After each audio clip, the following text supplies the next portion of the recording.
Our struggle is not against flesh and blood, contending only with physical opponents,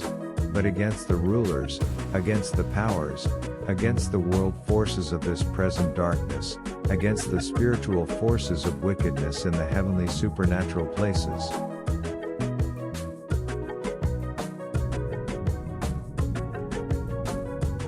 Therefore, put on the complete armor of God, so that you will be able to successfully resist and stand your ground in the evil day of danger, and having done everything that the crisis demands, to stand firm in your place, fully prepared, immovable, victorious. So stand firm and hold your ground, having tightened the wide band of truth, personal integrity,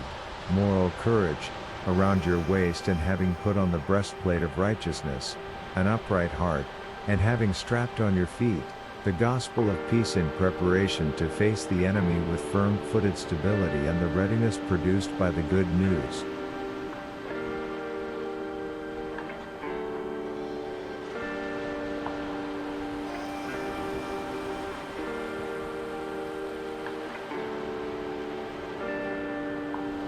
Above all, lift up the protective shield of faith, with which you can extinguish all the flaming arrows of the evil one. And take the helmet of salvation, and the sword of the Spirit, which is the Word of God.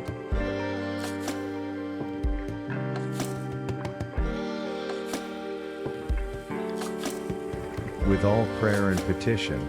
pray with specific requests at all times, on every occasion, and in every season in the Spirit, and with this in view, stay alert with all perseverance and petition, interceding in prayer for all God's people.